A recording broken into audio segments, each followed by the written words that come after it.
Ya, berikutnya bahwa tujuan khotbah itu adalah pengajaran atau doktrin.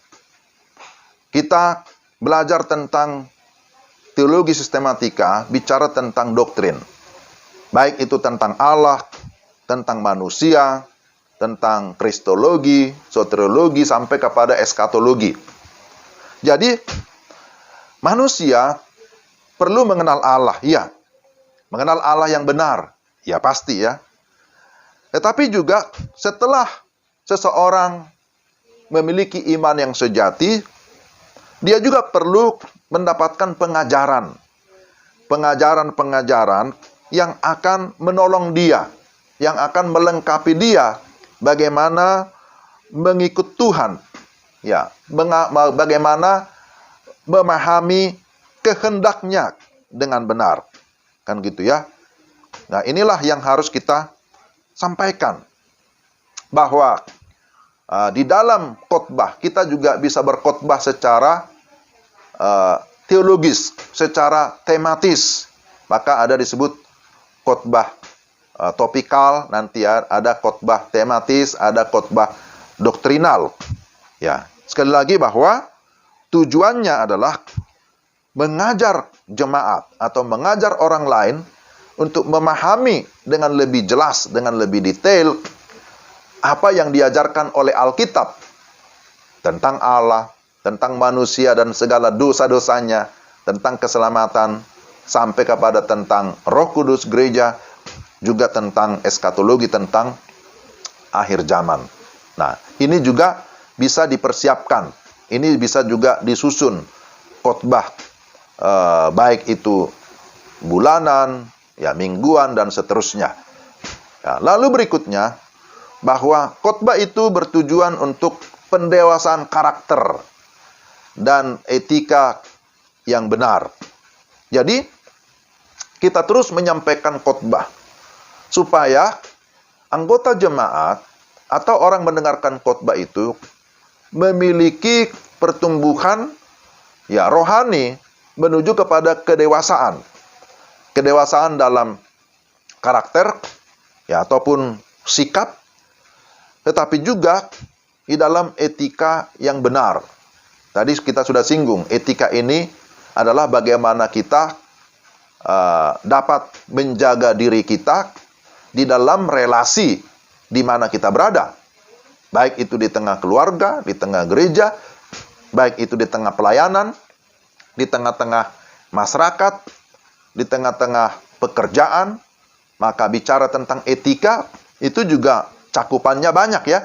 Saudara sudah belajar tentang etika. Ya. Ada disebut dengan etika moral, ada etika sosial, kan gitu ya.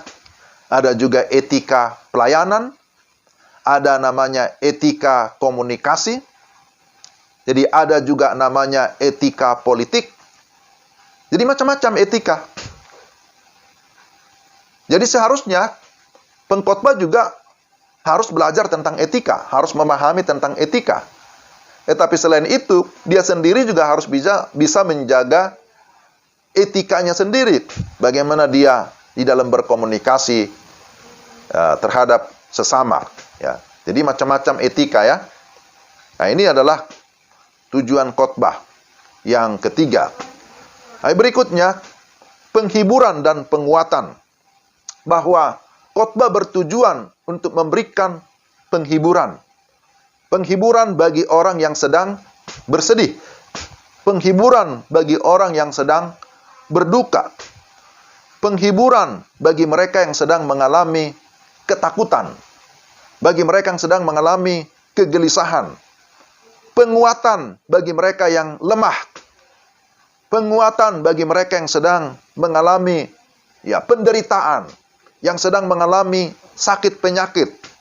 Nah, karena itu saudara, memang kita harus bisa mempersiapkan khotbah-khotbah yang sesuai dengan situasi dan kondisi di mana kita sedang berada, gitu ya. Jadi ada jenis khotbah namanya khotbah penghiburan, khotbah penguatan. Jadi tentu ya bergantung kepada situasi jemaat yang sedang kita layani. Ya, kalau dia sedang sakit, ya tentu kita perlu memberikan penguatan. Kalau dia sedang berduka, perlu penghiburan. Kalau dia dalam kelemahan, ya perlu penguatan. Kalau dia berada dalam pencobaan, ya perlu juga kita memberikan ya peneguhan ya, karena ada pencobaan. Yesus pun dicobai kan gitu ya. Tapi ketika dicobai, ya jelas konsepnya, jelas ada jawabannya. Bahwa pencobaan itu hanya bisa dikalahkan dengan firman. Maka di sana Yesus berkata, ada firman, ada tertulis. Ya, misalnya dicobai dengan masalah makan minum, masalah perut ya, masalah kelaparan, masalah kehausan. Ya, kita berkata, ada tertulis, manusia hidup bukan dari roti saja. Ya, kira-kira begitu contohnya ya. Jadi, khotbah kita bertujuan untuk menghibur ataupun menguatkan sesama atau orang lain. Lalu yang berikutnya, tujuan khotbah yang kelima adalah perlengkapan pelayanan atau penyerahan diri. Jadi, kita berkhotbah untuk melengkapi orang lain, untuk dia siap melayani atau siap menyerahkan dirinya kepada Tuhan untuk bisa melayani. Jadi, kalau kita misalnya membaca ya Yohanes pasal 5 ayat 24 ya. Di sana disebutkan, sesungguhnya barang siapa mendengarkan perkataanku dan percaya kepada Dia yang mengutus aku, ia mempunyai hidup yang kekal dan tidak turut dihukum. Sebab ia sudah pindah dari alam maut ke dalam hidup.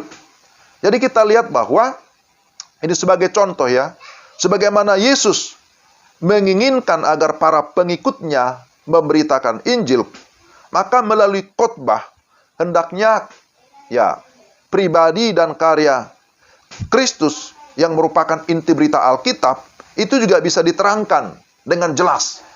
Ya. Supaya dengan demikian orang lain bisa mengenal Yesus dengan jelas, kemudian dia dipersiapkan untuk mengikut Yesus, bukan hanya mengikut Yesus dalam kaitan dengan kepastian keselamatan, tetapi juga memberikan hidupnya untuk melayani Tuhan. Ya, sama seperti ya panggilan Yesus kepada Petrus atau kepada murid-murid di awal-awal. Matius 4 ayat 19, Markus 1 ayat 17. Di sana Yesus hadir di pantai gitu ya. Lalu kemudian dia memanggil Petrus dan juga saudaranya, juga memanggil Yohanes dan saudaranya.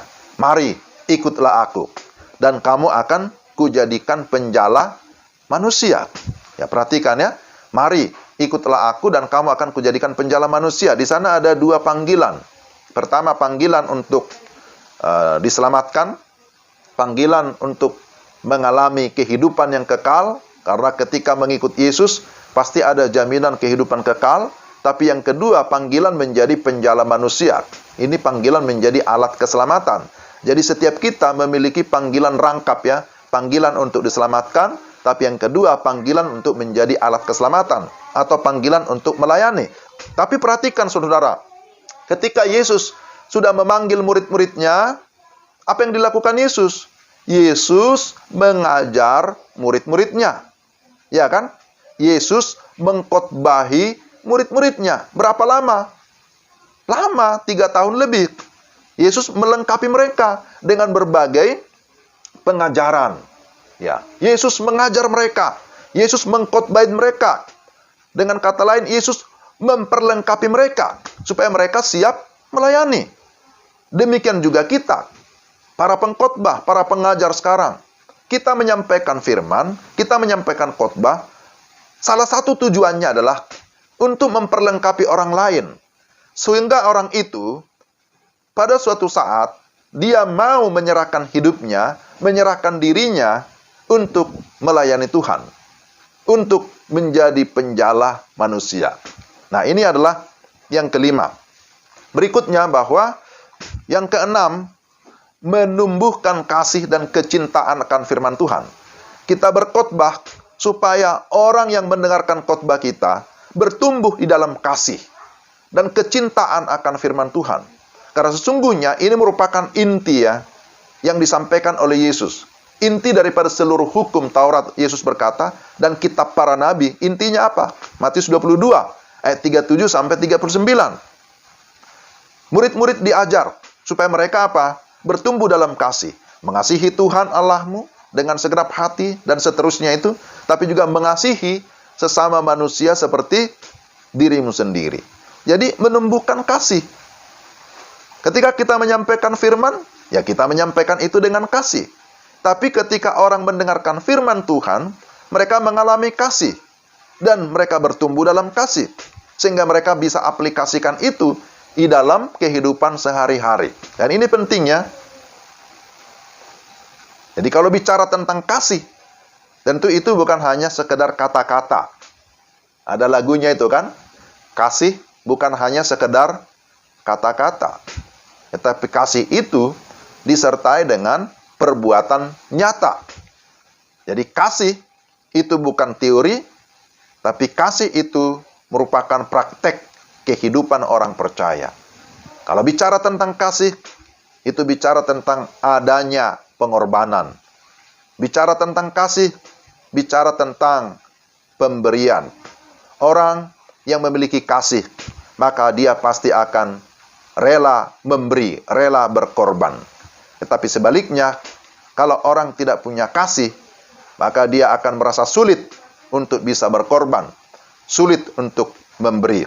Jadi inilah tujuan kita berkhotbah, supaya pada akhirnya yang mendengarkan khotbah dan kita pun bisa menjadi berkat bagi banyak orang. Kan begitu ya?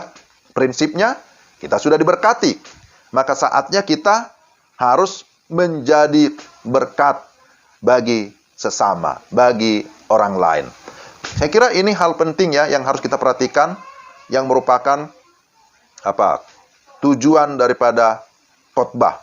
Jadi tujuan khotbah di sini setidak-tidaknya ada 6: pertobatan dan iman, pengajaran atau doktrin, pendewasaan karakter dan etika yang benar, penghiburan dan penguatan, perlengkapan pelayanan ataupun penyerahan diri, dan kemudian menumbuhkan kasih, kecintaan akan firman Tuhan, supaya pada akhirnya ya kita yang sudah diberkati bisa menjadi berkat bagi banyak orang. Jadi ini yang bisa saya sampaikan pada hari ini karena keterbatasan waktu. Kita akan lanjutkan lagi di dalam pertemuan-pertemuan berikutnya. Ya, demikian. Ya, shalom bagi kita semua.